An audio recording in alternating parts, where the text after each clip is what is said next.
PCB के जो officials हैं ना अपनी इज्जत का ख्याल करिए ना मुल्क की इज्जत का ख्याल करिएगा, क्योंकि गोरों का हम तो वैसे ही ज़हनी गुलाम है। 90 साल उन्होंने इधर हुकूमत की है, लेकिन जो उनके असरात हैं वो अभी तक हमारे जहनों से नहीं गए। माइक हैसन वो अपनी मर्जी से काम भी कर रहे हैं, 2-2 घंटे वो अपने जनाब वो कमरे में जाते हैं, 2-2 घंटे की वीडियो रिकॉर्डिंग करते हैं, जो इंतहाई एक अफसोसनाक बात है। लेकिन क्या उनके कॉन्ट्रैक्ट में ये लिखा हुआ था कि आप इसके साथ अपना साइड काम भी करेंगे, साइड बिजनेस करेंगे या अपना यूट्यूब चैनल पे PSL की वीडियो शेयर करेंगे? माइक हैसन माशाल्लाह वो खिलाड़ी हैं जो RCB जो IPL में जो टीम है जिसके विराट कोहली कैप्टन थे, उसी टीम के कोच भी रहे हैं। लेकिन मजे की बात है इस तरह की हरकतें उधर नहीं करते थे। स्ट्रॉन्ग है उनका जो क्रिकेट बोर्ड है, लेकिन हमारी जो PCB है ये तो ऐसे इनके सामने लेटा हुआ जैसे कोई मतलब इन्होंने पैसे नहीं दिए, बल्कि ये खुद उनके मकरूज हैं। तो भाईजान आप में इतनी अकल होनी चाहिए, इतनी शर्म होनी चाहिए कि आप उनसे कहें कि बॉस आप ये काम ना करें। बिस्मिल्लाहिर्रहमानिर्रहीम। विजन स्पोर्ट्स के साथ मैं हूं सरफराज हुसैन। नाज़रीन, एक मकूला है कि अगर आप खुद अपनी इज्जत नहीं करेंगे तो कोई भी आपकी इज्जत नहीं करेगा। अगर आपने PSL को एक बड़ी लीग बनाना है तो उसके लिए आपको मेहनत करनी होगी और उसके लिए आपको कुछ कवानीन बनाने होंगे, अपनी इक़दार को ऊपर करना होगा। अच्छा, मैं ये सारी तमहीद बांधने का मेरा मकसद ये है कि जब से PSL शुरू हुई है तो ये मुसलसल तनकीद की जद में है। पहले वो रिजवान वाला वाक़या होगा जिसमें वो सारे कैप्टन के दरमियान अपनी वो टी-शर्ट पहन के घर में आ गए, उस पर बहुत ज़्यादा तनकीद हुई।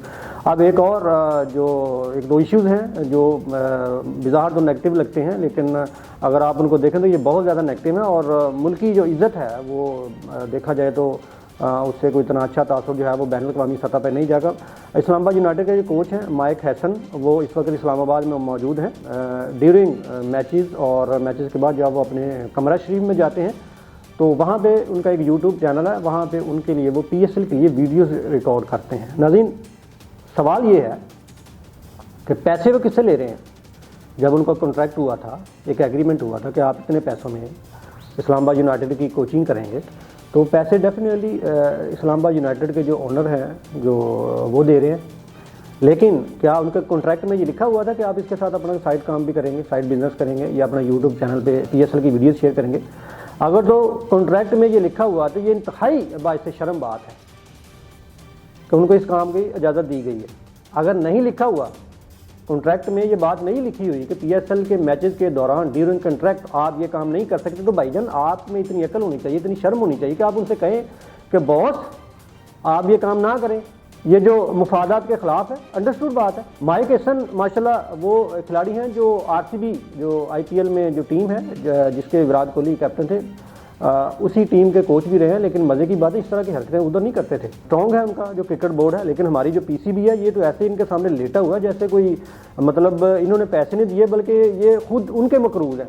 भाई मानते हैं कि आपने बंदे बंदे के पैसे देने हैं, बंदे बंदे ने हर पाकिस्तानी फ़र्द जो है वो तकरीबन 3 लाख का मकरूज है। लेकिन जब आप माइक हैसन को पाकिस्तान में बुलाते हैं तो आपने कॉन्ट्रैक्ट में उनको कोई डिमांड के मुताबिक पैसे दिए होंगे, इसलिए वो यहाँ पे काम करें। लेकिन वो अपनी मर्ज़ी से काम भी कर रहे हैं, 2-2 घंटे वो अपने जनाब वो कमरे में जाते हैं और एक वो पीछे लगा हुआ है एक ग्राफ, और उसमें वो जनाब 2-2 घंटे की वीडियो रिकॉर्डिंग करते हैं, जो इंतहाई एक अफसोसनाक बात है।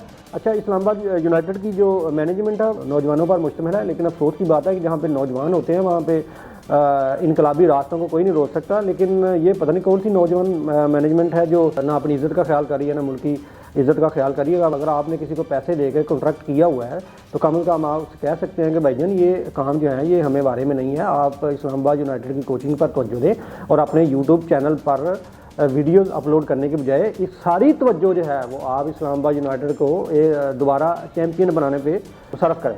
अच्छा, एक और बड़ी ही मज़ेदार अपडेट, कराची किंग्स के जो केम विलियमसन है जो न्यूजीलैंड के बड़े एक धुआंधार बल्लेबाज हैं, कराची किंग्स ने उनकी खिदमात ली हैं। लेकिन मज़े की बात यह है वो इसके साथ वो स्टार स्पोर्ट्स के साथ भी काम कर रहे हैं।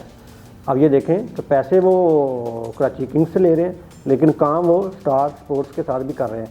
और मज़ीद मज़े की बात यह है कि इब्तदाई जो कराची किंग्स के मैचेस हैं 5, उनमें वो अवेलेबल नहीं है और वो इतलात के मुताबिक 22 अप्रैल को जो लाहौर में मैचेस शुरू होंगे PSL के, वो उधर तशरीफ़ लाएंगे। अब इनसे कौन पूछे कि विलियम साहब अगर आप पहले 5 मैचेस में कराची किंग्स को अवेलेबल ही नहीं तो हमने आपका चार्ट डालना है भैया, आप उधर ही रहें फिर, क्योंकि गोरों का हम तो वैसे ही ज़हनी गुलाम है। 90 साल उन्होंने इधर हुकूमत की है, लेकिन जो उनके असरात हैं वो अभी तक हमारे जहनों से नहीं गए हैं। अच्छा, फिर वो डेविड वार्नर साहब हैं, वो भी 45-46 घंटे इधर रह के जब से लैंड किया उन्होंने, लेकिन वो जो प्रेस कॉन्फ्रेंस हुई थी कैप्टन की PSL में, तो वो उसमें भी शिरकत नहीं। वहाँ पे मोहम्मद जो हसन साहब हैं वो तशरीफ़ लाए थे। इसमें कोई शक नहीं है कि वार्नर और केन विलियमसन जो है वो एक बड़े प्लेयर हैं और पूरी दुनिया में उनकी बड़ी फ़ैन फॉलोइंग है। लेकिन अगर आप अगले की इज़्ज़त का ख्याल नहीं करेंगे तो भाईजान वो कौन करेगा? मुझे आप ये बताएं, अगर आप अपने कवानीन को फॉलो नहीं करवा सकते तो आप PSL को क्यों आप बेड़ा गर्क करने पर तुले हुए हैं? कराची किंग्स जो है वो, अगर आप उसका मुवाजना करें पिछले साल की जो लीग हुई थी और उससे पिछले साल की, उसका डाउनफॉल मुसलसल शुरू हो रहा है और अभी तक वो जारी है। और इन्हीं हरकत की वजह से वो डाउनफॉल जो है वो मुझे लगता है कि ये आगे जाकर ज़्यादा ख़तरनाक सूरत हाल इख्तियार कर जाएगा। और मेरा जो ज़ाती एनालिसिस ये है कि PCB के जो ऑफिशियल्स हैं वो खुद PSL का गला घोंटने पर जो है वो तुले हुए हैं। IPL में जो जितने भी कोचेस हैं वो कोई इस तरह की हरकत नहीं करता है कि वो बाहर जाकर अपनी वीडियोस रिकॉर्ड करे और जनाब वो टी-शर्ट पहन के आ जाए और इस तरह का कोई हरकत करे जो उनके कानून के ख़िलाफ़ हो। लेकिन ये सारी छूट जो है वो आपको पाकिस्तान में नज़र आएगी। बल्कि ये इंतहाई अफसोसनाक बात है। आपको अपनी इक़्तिदार को संभालना होगा, अपने कानून को लागू करना होगा। दूसरे मुल्कों के जितने भी खिलाड़ी हैं, चाहे जितना बड़ा भी खिलाड़ी हो, उसको बताना होगा कि भाईजान हमारे मुल्क के अपने कानून हैं, आप इनको फॉलो करेंगे तो हमारी टीमों का आप हिस्सा रहेंगे, अदरवाइज़ फिर आपको अल्लाह हाफिज़ है। यही सूरत हाल रही। तो आइंदा चंद सालों में उम्मीद है कि IPL जो है वो एक बांग्लादेश की जो प्रीमियर लीग है उससे भी एक छोटी लीग बन जाएगी, जहाँ पे बड़े बड़े खिलाड़ी तो आने की दूर की बात है, वहाँ पे छोटे खिलाड़ी भी नहीं आएंगे। अगर बड़े खिलाड़ी आएंगे तो इस तरह नखरे करेंगे जिस तरह माशाल्लाह भी PSL में हमें नज़र आ रहे हैं। तो PCB के हुकाम हैं, उनको सोचना चाहिए और अपना एक जो कवानीन है उनको मजबूती के साथ बाकी खिलाड़ियों पर लागू करना चाहिए ताकि पाकिस्तान की इज़्ज़त और वक़ार में इजाफा हो। विजन स्पोर्ट्स के साथ सरफराज हुसैन को इजाज़त दीजिएगा। अल्लाह हाफ़िज़।